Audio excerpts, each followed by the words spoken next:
So it was really frustrating. But then I didn't know since God was doing something behind the scene. So what God was doing was actually making me uncomfortable. I was in a comfortable place for so long, and God was shaking me up, but I didn't know that. So the whole of last year was really, really bad. But then I decided in February this year that I'm going to take a step of faith and resign.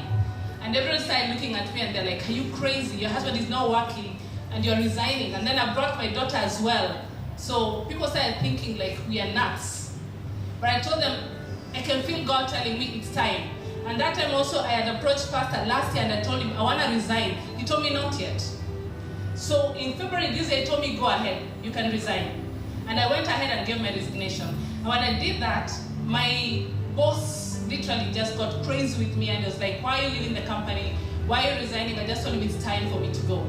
And later on, he started frustrating me, making sure that my gratuity is not coming out on time.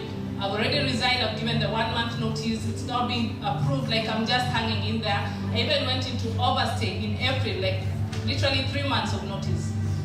But the man of God prayed for us,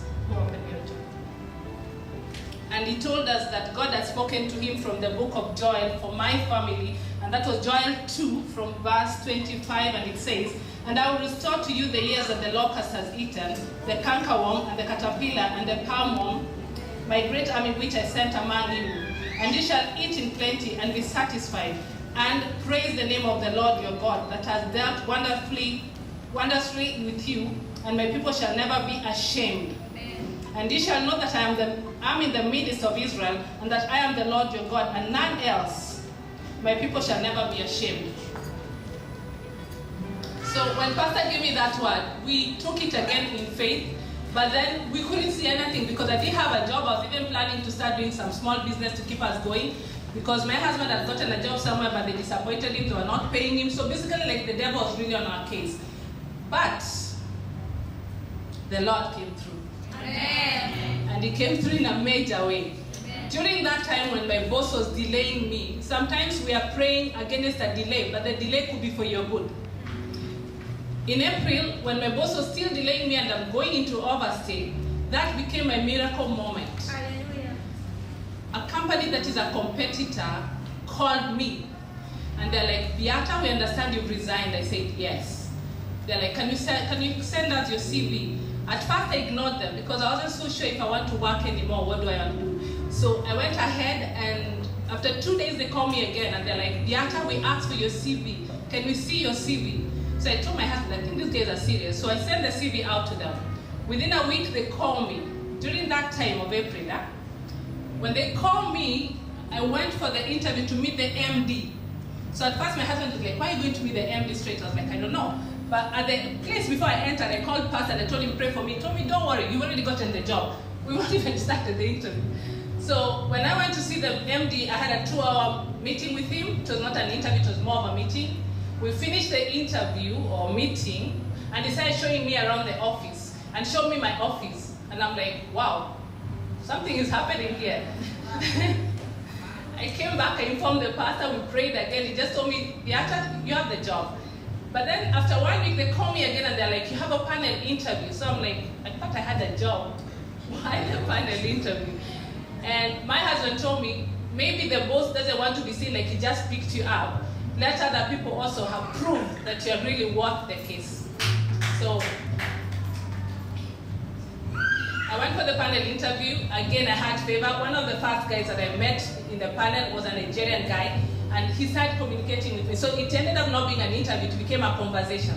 Because he asked me, like, where are you from? I'm like, from Kenya. And then I'm like, from you? I'm from Nigeria. I'm like, my pastor is Nigerian. So we started from there.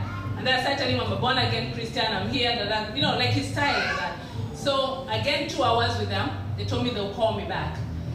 Third week, which is still on my overstay now, I was called again, third time, to meet the lady that I'm taking over from.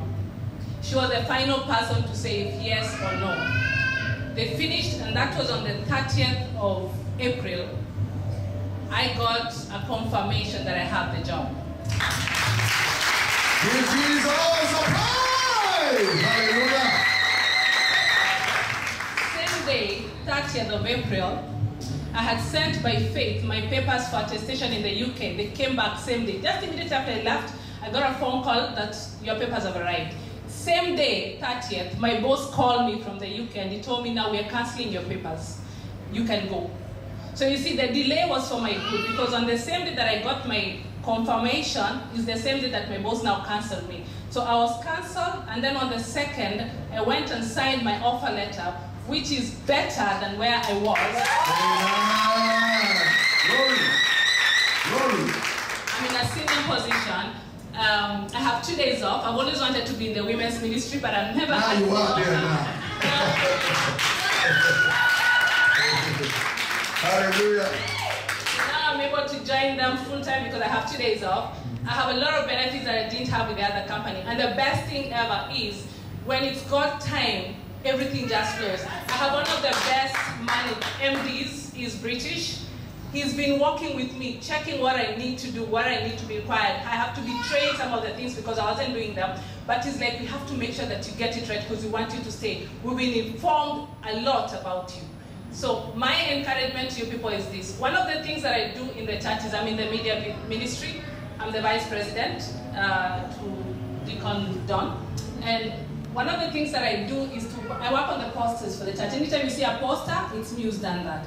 And I also help with CVs. What I didn't know was these things that I'm working, they bring creativity in me. See? And one of the things that was required in my new job is creativity. I'm going to be working on such kind of stuff. Amen.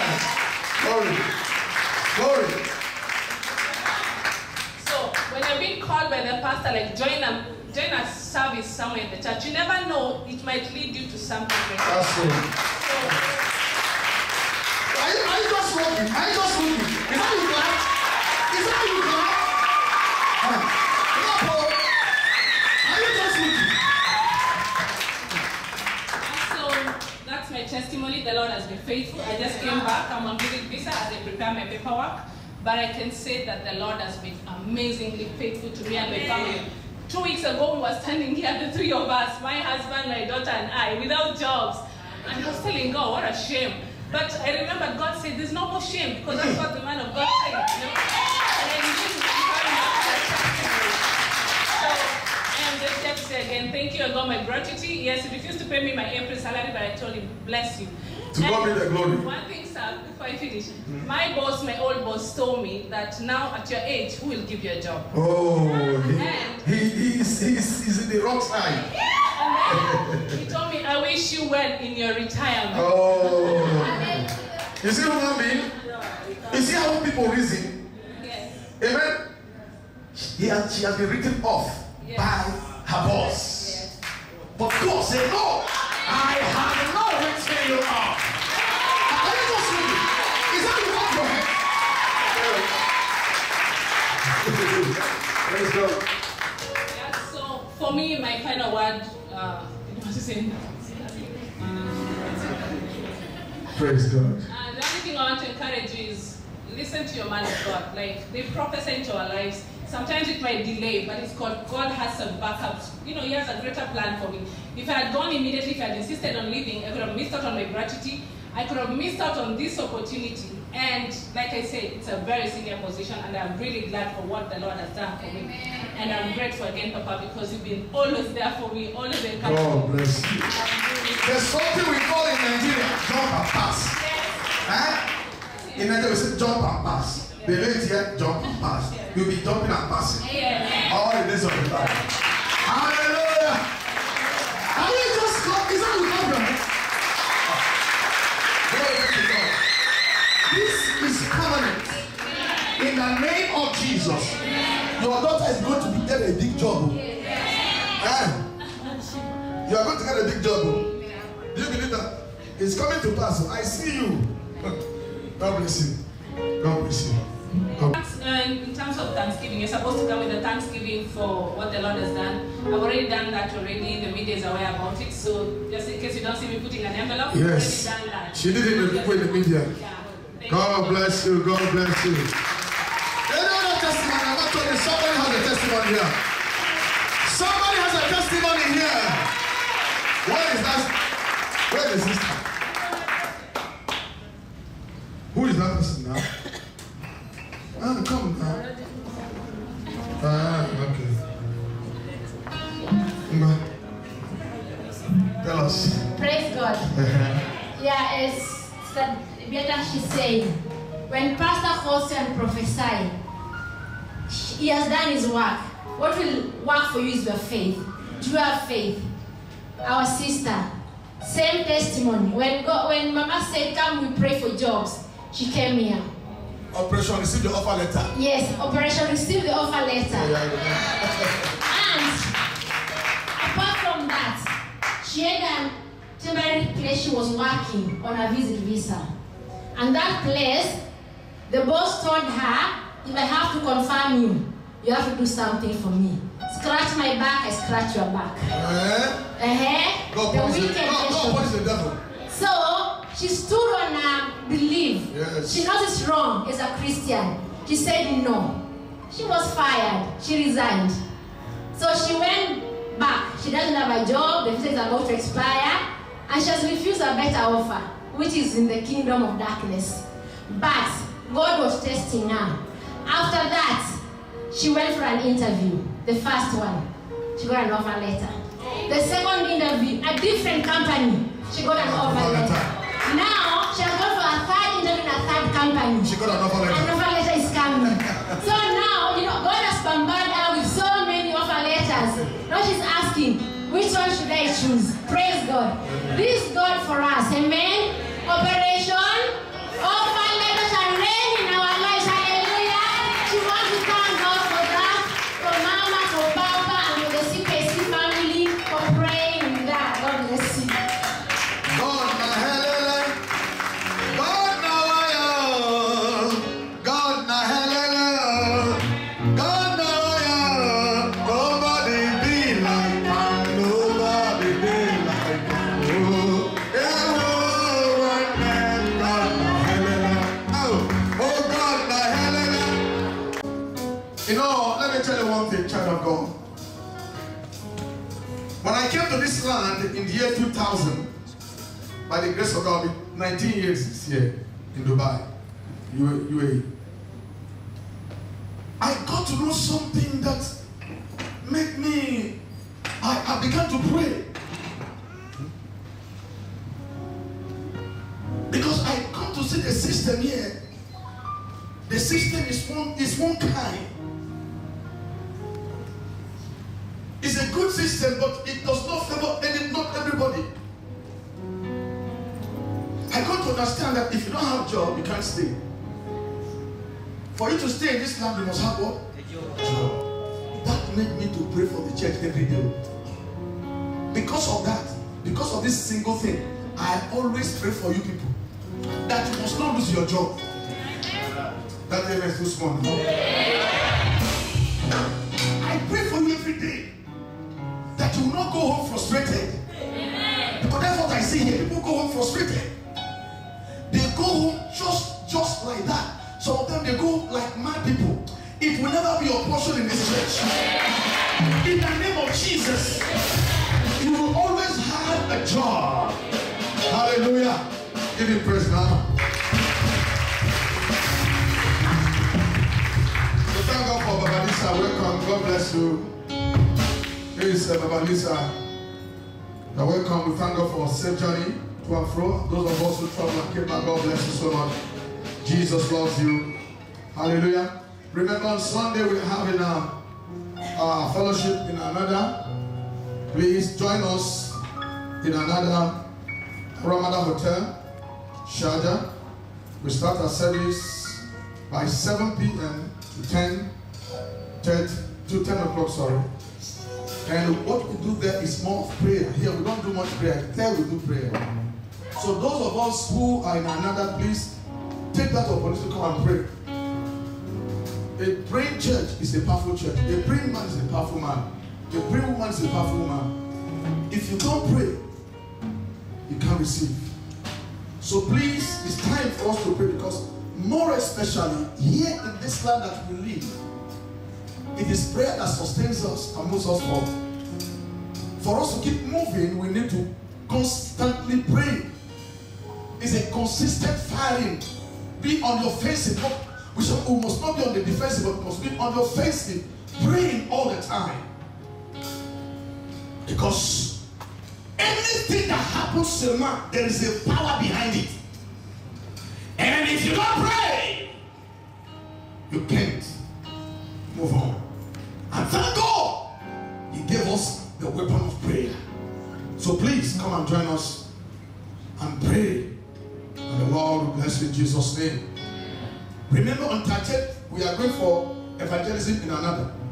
I will come and make that announcement. I want every one of us to come in another. Please, whether you're a deacon or not, deaconesses or whoever, please, we want to see you there. Myself and my wife, we are coming there. 16, huh? Yeah. Oh, 16, okay. We are storming another. We want to evangelize, share the cars, tell them to come to church. Because if care is not taken, this place will take God away from people. Hallelujah. But we thank God that we are fortified, moving forward to worship the Lord. God bless you today in Jesus' name. Father, thank you once again as we hear your word. Bless every one of us tonight. Holy Spirit, have your way, Father. Thank you, Holy Spirit. You are wonderful. To you be the glory. In the name of Jesus. This is Christ Power International Church, where everybody is somebody. In Dubai, United Arab Emirates, those of our friends who are streaming online in Facebook, from Africa, from Europe, want to join us tonight to hear the word of the Lord, because what you need is the word of God. And if you practice it, it will deliver you and set you free. Jesus said, you shall know the truth, and the truth that you practice will set you free. So as you're watching us, and you hear the sound of my voice tonight, God will revive you and bring about a change in your life. I can bless you and your generation. God bless you as you listen. Amen. Child of God, last week, we are talking about the heart that is after God. I want you to follow me tonight very keenly. We talked about the heart that after God. And we give an example of Saul, who was a king, but never saw the Lord. We saw that Saul came to power. He was after power and position, but not after God. And we said that if a man always seek for position or power, it doesn't go far. But we say when you give your heart to seek after God, it takes you higher and higher. And we encourage you to seek God all the days of your life. Because we have come to know that some people come to church just for position and power, which does not take them anywhere. Jesus, in the book of Mark, chapter 10, verse 45, says something very powerfully that we all must follow and do, even as his followers, as his body.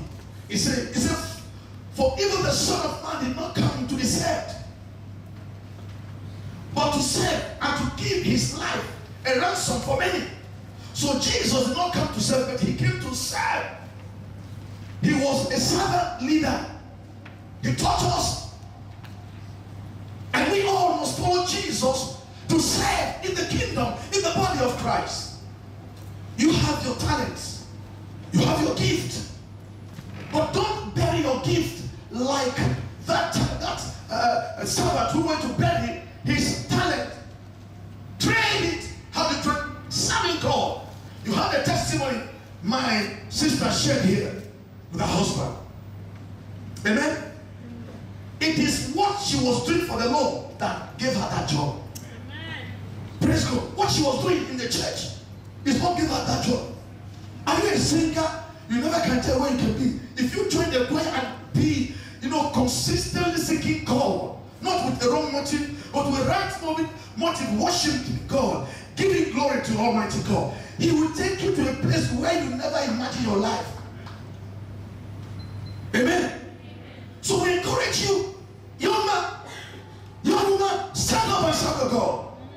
Don't let no one stop you. Praise God. Do not allow the enemy to hinder you from what God has created you to be a worshiper. God created us to be worshipers. And God is looking for worshipers. And thank God that you are one. But do not allow the enemy to stop you from doing exactly what you were created to do. Amen, somebody. Amen. Amen, somebody. Amen. Hallelujah. So when you look at the scriptures and see people who give their heart to God, who serve God, who pursue God, the God chasers, when you look at their generation, you see how God blessed them from one generation to the other. They are no more the same. You can't serve God and remain the same. You can't give in the kingdom and be poor. You can't sing and be destitute. It can never happen. I know what I'm talking about. You know, sometimes we come to Dubai, we focus on material things. Yes, they are good. But child of God, that which will make you great is in the hand of God. And He has put them in you. So it is when you begin to develop it in His service, in His kingdom, then He takes you higher. Hallelujah. So Saul, we saw Saul. He was not after God, after himself, after his own family kingdom. But tonight I want to share something to a man that is called David. We all have to emulate the lifestyle of David. David is a type of Christ. David is a type of Christ in the scriptures. David is the Old Testament believers, but he operated in the New. He operated in the New. He was a man who was a king, but he was a priest. And he was a worshiper. And he was a lover of God. Though he has problems in his family, he has issues, but God still remembered him. My prayer for you, that the Lord will remember you. Amen. Amen, somebody. Amen. So now, we saw that the ark of God was captured, like I told last week. 2 Samuel chapter 7. We want to read from there. 2 Samuel chapter 7. All through. One by one, taking the verses one by one. We saw that when David got to the throne and was anointed and was put on the throne, he never sought for himself. He never looked for how he can benefit himself. He never looked for how he can oppress the people. Let me tell you something, child of God. You will never know who you see until you have power. I will never know who you are until you have money. It is when most of us that you are humble. Your humility is because you don't have money now. Your humility now is not this yet. I know what I'm saying now. It's because you don't have money. It's when you have money and we know whether you are humble or not. Amen. You don't determine a man who is begging to be humble. It's when you get power, you will know who is humble. There are people, when they get power, they want to oppress people. There are people, when they get money, they want to oppress people. No, that money is not for you to oppress. It's for you to serve. Are you hearing what I'm saying tonight? Because you can never know who is who until you have money. Or you get a job of 20,000. I will know what else. You still call me Papa. Now you are calling me Papa because you are earning maybe 800. But when you have your 20,000 dirham salary, will you stop coming and serve and arrange these things? Will you come and arrange the tears? Will you still come? That's the question today. Because so many are looking for God just to grab, but they are not looking for what to do for God. Don't look for what you will do for God will do for you. Look for what you will do for God. Do you hear my message? Don't come to church seeking for what God will do for you. Come to church to seek what you will do for God and His kingdom. That is where the blessing lies. Amen. So when David got to power, there's something that David did, and I want to share with you tonight. Go and do the same. Don't read the Bible for reading's sake to fulfill all righteousness. Read it to practice it. Now, the Bible says, when David got to power, and it came to pass, when the king was dwelling in his house, and the Lord had given him rest from all his enemies all around about, he had now realized he had power, he had gained ground. He never, like some of us will do. When we gain ground, God has given you a car. Use that car to bring people to church. That car is not for you. It's for God. Whatever God gives you, please use it to serve God. That is where the blessing lies. And so the Bible says when he realized that God has given him rest, because we know he had enemy. And one of his biggest enemy was Saul. He had enemy here and there. But God saw him that is a man who loved him. And so if you love God, the devil cannot kill you. I'm telling you, if you are a man, a woman who is after God, no matter what they do in your office, all of them will go, you will remain. Praise God. And so the Bible said that the king said to Nathan, praise God. Now he realized something. There's something that was clicking in her. Now remember, the ark, I told you last week, is the presence of God. The ark is what? The presence of God. And don't live without the presence of God. Who is the ark today? Jesus Christ is the ark. And when you look into the ark, what was in the ark? Is the manna, pot of manna, and the rod of Aaron abundant, and the tablet stones. And these are the commandments, the laws of God. So you need the presence of God in your life. We need it in this church. We can't come here and worship without God. If God is not placed, we are not here. The reason why we gather to worship is because He called us to worship Him. If God is not in this place, our gathering is useless. Totally useless. If the presence of the Holy Spirit is not in our midst, we are just like social clubs. There's no difference between us and the nightclub. But thanks be to God, He's always here. That's why testimonies are coming. Healing is coming. Deliverance is coming. Clap for Jesus. He's always here. For He said, where 2 or 3 are gathered in my name, there I am in their midst. He is your midst. The Bible says, when David got to power, he desired something. There's something that he knew. The ark had left the tabernacle for 80 years. Listen, the ark of God was not in the tabernacle. And when Saul got to power, he never even desired the ark. We saw that Saul never prayed. If you check the life history of Paul, Saul, he never prayed one day. King Saul never prayed. He never sought God. He was a man of flesh. He was a man of self. When you're a man of self-centered, selfishness, you don't go anywhere. You don't go anywhere, child of God. Don't be a selfish man or a stingy man. No! When you are stingy, heaven closes. But when you are generous with God and His kingdom, heaven opens. I pray that you be generous. I pray that you be a giver. I pray that you be a worshiper. That your heaven might be open in the name of Jesus. Hallelujah. So when he got to power, there's something he did. He was looking for the ark. David was looking for the ark, which Saul never did. The ark was captured. Praise God. The ark was captured in the book of 1 Samuel, chapter 5. Chapter 4, chapter 5. That's why. And this ark remained 80 years. When Saul got to power, he never saw the ark. But the moment David got to power, he was seeking for God's presence. The king said to Nathan, see now, I dwell in the house of cedar, but the ark of God dwells inside tents. Some don't when I told you. Wait, go. Inside curtains. 10 curtains. So you know what it means?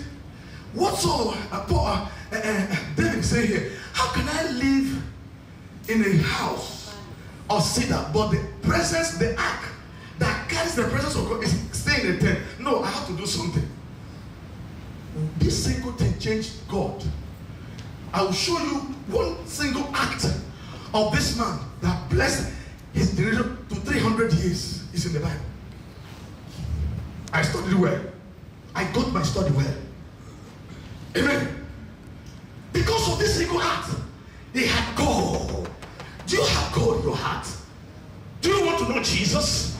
Are you just coming to church because somebody invited you, or you have made up your mind to say, I will seek God, I will love God, I will love the kingdom, I will serve all the days of my life because I have made up my mind. Have you made up your mind like David to seek the ark, which is Jesus?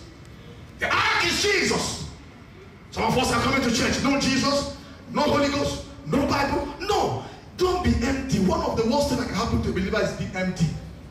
Emptiness is deadly. Spiritual emptiness is deadly. Let me say it again. Spiritual emptiness is deadly. Don't be empty. Be filled with the Holy Ghost. Be loaded with the Word of God.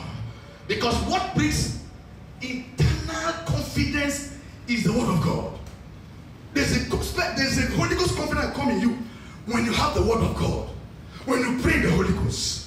Hallelujah, somebody. Amen. So when he said this, God changed his mind. My prayer is that God will change his mind over you. May God change his mind over your family. Amen. Look at what verse 3. He said, then Nathan said to the king, go, do all that is in your heart, for the Lord is with you. Because Nathan realized he was seeking the will of God. You see, when you are seeking the will of God and you come to me, I don't object it. When I have my knowledge of the word of God that you are seeking the will of God, all I need to do, I lay hands, I say, be it so. Praise God. But when you come to me seeking the will of flesh, I rebuke you and correct you. Because 80% of church today are no more seeking the will of God. We are seeking the will of man. Oh my, oh my, oh my, oh my. No more God. No more what can I do to move the church forward. No more what can I do to bless a brother. What can I do to bring souls? We are no more talking about it's my. And when you see a Christian say my. That Christian, fear that Christian, because when he gets that man, he runs away from the church. He's not there for God. He's not there for the kingdom. He's there for self. Are you here for God? Are you here for self? When you are here for God, God will take you up. My prayer for you, be not for yourself, but be for God and his kingdom. And when God comes to bless, he will bless you totally. Give him the praise today. Give him the praise today. Don't be a man or woman who is just for self. David was not a man of self. He was a man of the kingdom. He was a man who loved God. He loved the bread. He loved the people of God. There are many of us. We don't love church. We just come to church because we're invited. If there's no transport, we don't come. That's not a Christian. No transport, no church. You are not a Christian. We will know who is a Christian. It's when you buy your metro card. Take that, wherever you are coming from, enter metro. So this thing, God counts this, God counts this, You take your metro card, you go and load it. Pam, pam, pam. You come. When church closes, you don't ask for money. Because you are doing it for who? For God. But some of us, is there any transport? We'll give you, or we'll take the blessing. Because when we provide the transport, we are taking the blessing. Because you are not more sacrifice. Don't live a life without sacrifice. Don't live a life without sacrifice. What brings blessing is your personal life sacrifice. Jesus was lifted up because he sacrificed himself. Amen. That is why that name is above every other name. Praise God. Why is the name of Jesus higher? He sacrificed himself. Your name cannot be higher. Your family generation cannot be higher. Your family cannot be higher when you don't live a sacrificial life. Many Christians today, we don't want to live a sacrificial life. We want to live, oh God, and our comfort zone. Come out of your comfort zone and sacrifice at the altar of prayer, at the altar of evangelism, at the altar of giving, and you shall see God work it might be your life. Give him praise like thunder.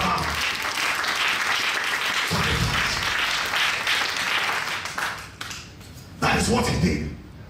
That's what he did. So when Nathan saw that this man was praying the will of God, he said, go ahead and do all that is in your heart. Now listen, verse 4. You hear what God said to him. Now, quickly, verse 4. Now, the Bible says, but it happened. Everyone say, but it happened. In any way you read the Bible says, but stop. God wants to release a miracle. I pray, my God will release a miracle in your life. Amen. He said, but that night, the word of the Lord, not the word of prophet Nathan, the word of the Lord came to Nathan. God now saying to Nathan, go and tell my servant David, because of this single act he did, I'm going to show up. So, now I said, go and tell my servant David. See, he didn't say go and tell David, he said, man, when God began to personalize, oh God, I'll tell you, when God begins to personalize you as man, nobody can take you from him. Are you his? Are you his? Because if you're not his, they never can take it. He said, go and tell man. He personalized it. He's not saying go and tell David or King David or the son of David. He said, mine. Is God calling you mine? Because the Bible says when Jesus came up from the water, the Bible says the heavens splitted. And the Holy Ghost came in form of a dove and alighted on Jesus. And there was a voice in heaven. And he said, this is my beloved, mine. Is God calling you mine or calling just your name? Is God calling you mine? Are you God's own? Do you belong to God? God bless you. Do you belong to God? Yes. When God says you are mine, be ready for blessing. When God says you are mine, be ready for protection. When God says you are mine, he will preserve you. When God says you are mine, he will see blessings. When God says you are mine, he will shake everything concerning your destiny. Oh, my prayer for you, that God will call you mine. May God call you mine. I pray today, whatever that may God want to call you mine, I give that to him. Because he said mine. Thus said the Lord. Now look at what God said here. Now God was saying something that in my course of study, I spent time. He said, will you give me a house for me to dwell? And David, you mean you want to give me a house for me to dwell? You mean you want to buy 4-wheel drive for Papa? You mean you want to take care of the rent? And that was what you mean. You want to take care of the rent? Is that what you mean? God, David, are you sure? Verse 5 said, he said, for I have not dwelt in the house since the time I brought the children of Israel out of Egypt, from Egypt. Even to this day, what is sin? God said, since the day I have brought children of Israel, nobody has said this is what you said. Nobody has come up with this kind of idea. Nobody has come up with this kind of prayer request. Nobody has come up with this kind of desire. This desire surprised me, David. David, you surprised me. David, you want to make me do something unusual. Let me tell you, God has favorites too. God has favorites too. David is one of God's favorites too. Hello. Do you know God has what? Favorites too. Your favorite, for God to make you a favorite, it determines on your commitment to God. Don't just come to church, don't do anything, say I'm favorite. No, God don't see you as favorite. He sees you as favorite at every given spot. You are serving him, praying in your house, interceding, doing things that you are called to do. That is what God sees and make you his favorite. This is what God saw in the life of David. What is God seeing in your life to make you favorite? What is God seeing in our life as a church? In this church, are we favorites of God? Are we? All the churches in Dubai, are we the favorites of God? Are we? Ask yourself. Am I favorite? What should I do to be favorite? What shall I do to be God's favorite? Look at what God said. David, you surprised me. This thing you did. He said, but I moved about in tent and in tabernacle verse 7. He said something. He said, wherever I moved about with all the children of Israel, I have never spoken a word to anyone from the tribes of Israel, whom I commanded to shepherd my people Israel, saying, why have you not built me a house of cedar? God said, I have not disturbed anybody. I have not disturbed anybody in this matter. I have never even one day spoke. But this thing that you are saying, I'm moving. This thing that you said have made me change my mind. That is why God blessed Israel. Because of one man. Do you know that because of you, God can bless your family? Amen. Do you believe that? Do you have that faith? God, because of you, can change your family lineage. Poverty eradicated. Deadly disease wiped off. Deadly wiped off. I prophesy in the name of Jesus. In the name of Jesus. In the name of Jesus. Just because of one act. Just because of one act of David, God did something about my prayer. God will do it in your life. Allah confirms it. He said, go on here. Verse 8. Now, he said, now, therefore, thus you shall say to my servant David, thus said the Lord, I took you from the sheepfold. David knew where God picked him from. Do you know where God picked him from? Most of us, we come to Dubai, we forget that in we used to use charcoal, firewood to cook. We go in the bush cut. Now you are cooking on gas cooker. Electric cooker, you forgot all these things. Now when you are eating chicken, take like this. But before you should crack the bone, so squeeze the bone, squeeze the water, squeeze. No chicken to eat. Am I communicating? No chicken to eat in those days. Now you throw some man leftovers. God Almighty, my soul. Kala Santa Baraba Shateria. Are you get what I'm saying now? Now, yeah. I remember my days. Kerebo Shata. In the village. Vegetable and all. Vegetable. You eat it and squeeze. Today we eat. I will tell you what. I don't like this frozen. Frozen is too much. Who give monkey banana in those days? Who give monkey banana in those days? Hallelujah. Hallelujah. One of the worst things that can happen to a man is to forget where God took him from. The moment you forget where God picked you from, you will not go far in life. Spiritually, financially, mentally, you don't go far. You don't go far. Remember where God picked you from. Don't forget because you came to Dubai. David never forgot where God picked him from. He remembered. God reminded him.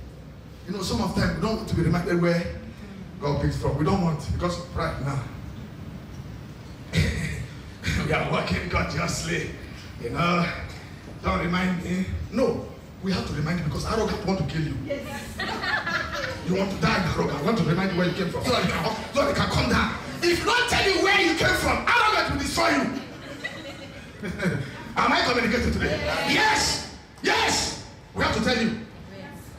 That's why sometimes they run away from this church.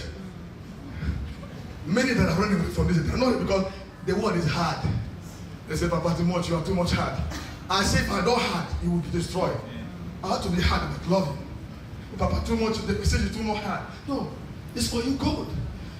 If you want to go check out the church here, you go there, don't pray, hey, they wear short pants here. It's okay. Go there. There's that next door. I see them every day.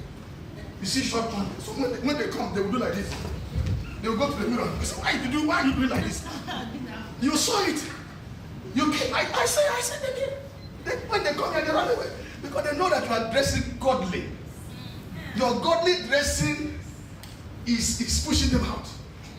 I say them. Yeah, that one there. Amen? Amen? You say that one go. The thing is here. They will go to the mirror and look like this, pulling it down. I said, why are you pulling that? Did it not come from house? Amen. That is why. Please, if you want to live and make heaven and prosper, come here. Tell people to come here. You come here. God bring you here. And I know when God brings you, no devil can snatch you from my hand. Because I want to shape your life so that you can have purpose and fulfill destiny. And look and say, thank you, Jesus, for Pastor James and Mama Pastor for helping me to rebuke me. Thank God for Papa. Thank God for Mama. I don't want to be very long chain walking about the shop. But nothing and empty. Amen. So the Bible says something because of this man. Go to verse 9. I will continue next week. I said, and I have been with you wherever where you go, and I've cut off all your enemies. David realized that every fight he fought in life was not by his strength, it was God. That's why he was looking for the presence of God. Oh God Almighty. He said, God, I know what you did for me when Saul was chasing me and running here and there. Now that I have got power, no, I can't forget. I need the presence, because for me to remain this power, and Lord God want to prosper and lead your people, I need your sustaining power, and I cannot have your sustaining power without the ark. I need the ark in my life. I need the presence. I need the word of God. I need glory. I need power. When you desire this things, child of God, you will go from strength to strength. You will go from power to power. You will go from glory to glory. Shout amen if you're the one I'm talking to.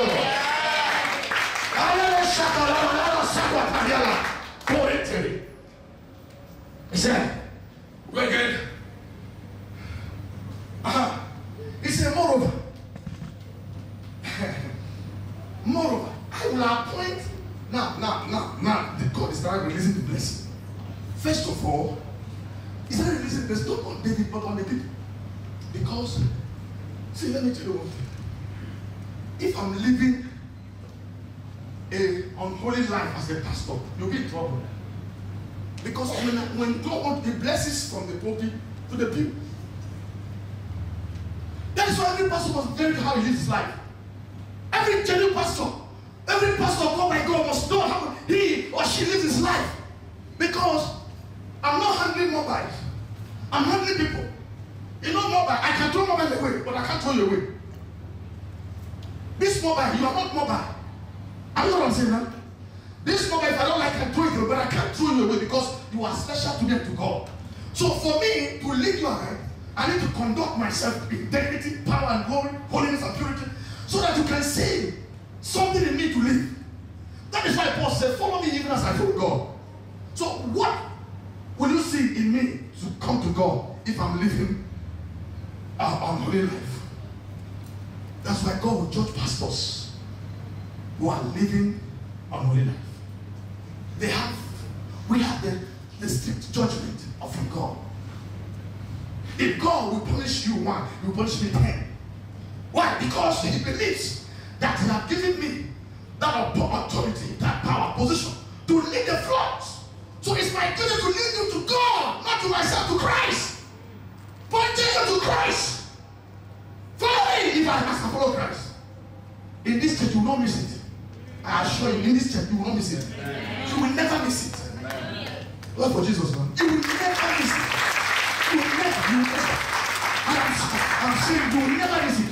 As you look unto Jesus and look unto me and my wife, you will never miss it. So, he said, what?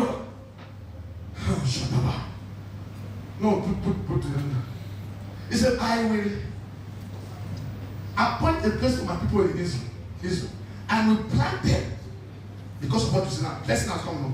I will plant them that they may dwell in a place of their own. One blessing. And move no more. Nor shall the sons of the wicked oppress them anymore as previously. Because they were being oppressed when Saul was in power. They were being impoverished when the judges were in power. Because they were not seeking God, they were seeking for position. But because of this man now, David, God said, I will bless the church. Because of Pastor James, you seek my face, you pray every day, No disease will come here. I will protect the church because of you. That is exactly what God is saying. I will bless you because I will bless the church that you pastor because you love me. So God begin to release blessings on the nation even before he get to David. Because of one single act, he wanted the act to come back. He wanted. Do you want the presence of God back? What do you want back in your life? What has left you? What is that has left you? That you are crying. Money can leave you, no problem. Your face can go, no problem. Your job can go, no problem. But let not the presence leave you.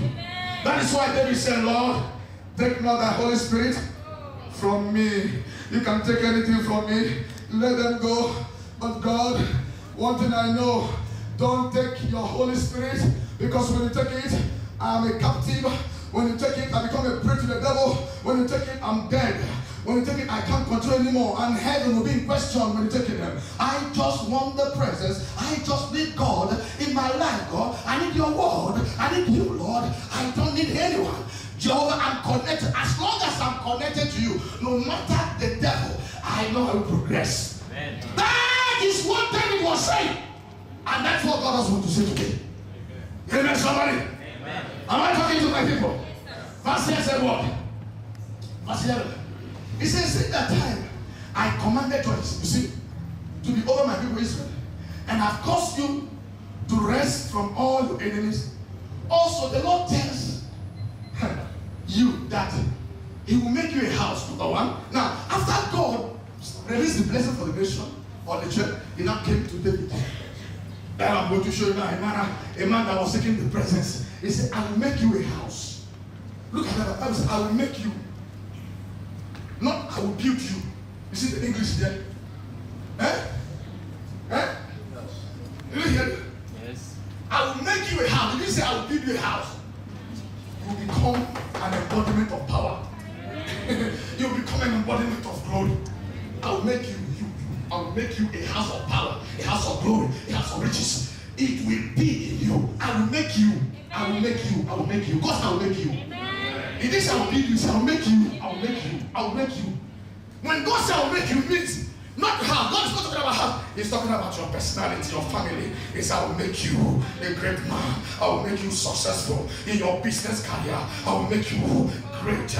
I will make you stronger. You will not fall sick. I will make you powerful. I, God, because of your single act that you give back my presence. Love for Jesus. Love for Jesus.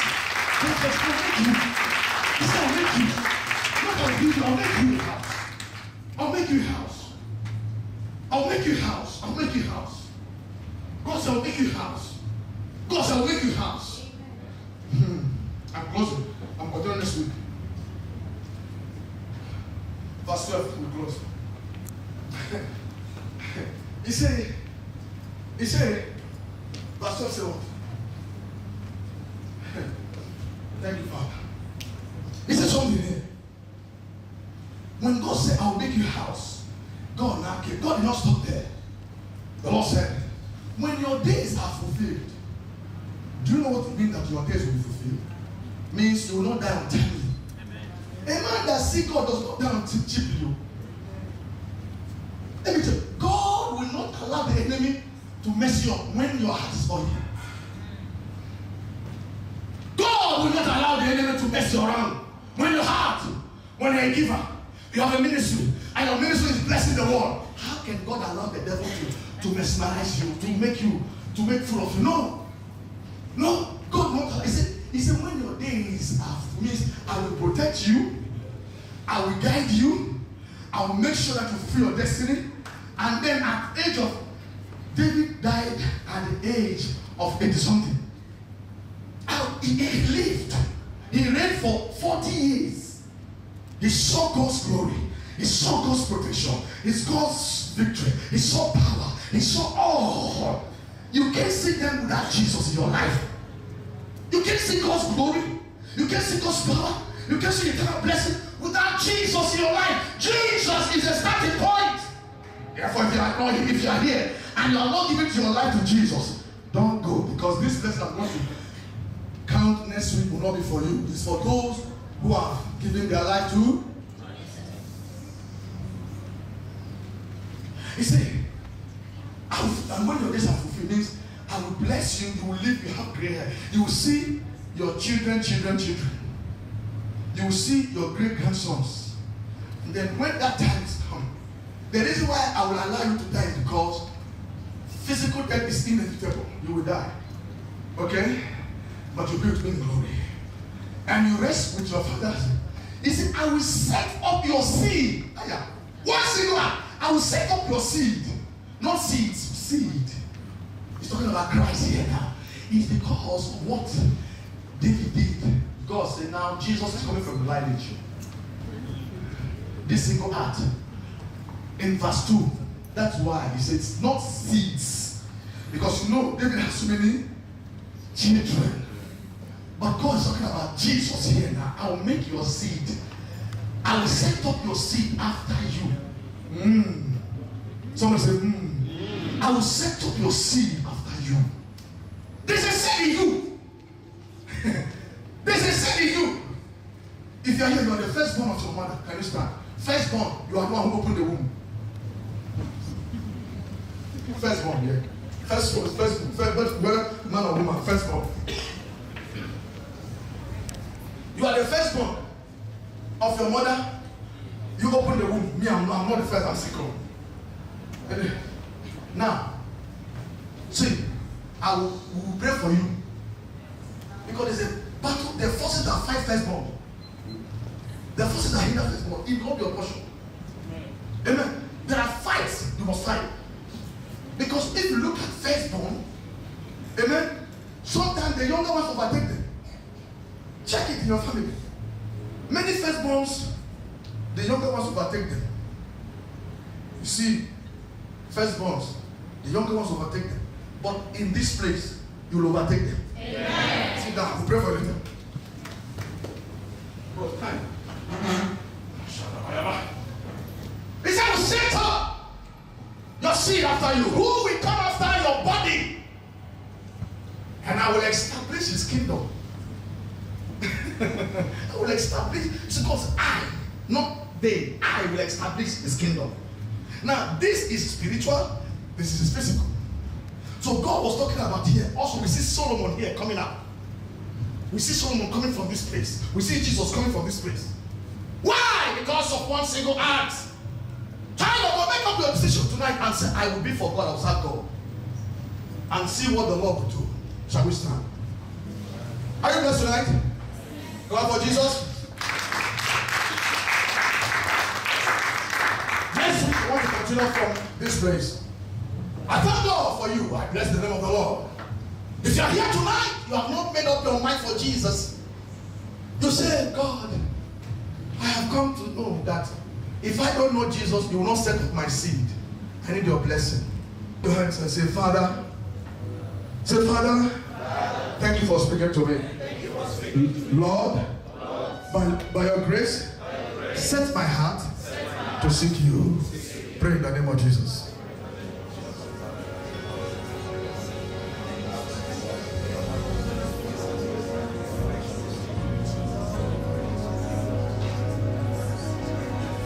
Don't come to church joking. Make business with God. There are one of us, we come to church, we are joking. Oh, we want to come to church, don't come so casually. Take it upon yourself. You want to pray, pray. You want to sing well. You want to serve well. Because there's a blessing in it. Thank you, Holy Ghost. In Jesus' name we pray. Thank you, Father. Bless them, Lord. May your blessings be upon them in Jesus' name. God bless you. God bless you. God bless you. God bless you. God bless you. In Jesus' name. Our Holy Communion, please come forward. Time for Holy Communion, please. Ushers, please line them up. Come in line quickly so that we can do it fast. Much time. Thank you, Holy Father. Let me pray for her. Thank you, Father, Lord. We worship you. Thank you, Lord. This is a wine. This is a bread. The wine represents the blood. The bread represents the body. Jesus said, whoever drinks this wine, this blood of mine, will not see death. He's not talking about now, he's talking about eternal death, will not see. Whoever eats my bread This is an ordinance the Lord gave us. We're here to do it. So please come and partake in the Lord's table. Thank you, Jesus.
Stand out quickly, want to close. Those of us who have our tithe, please come to the front.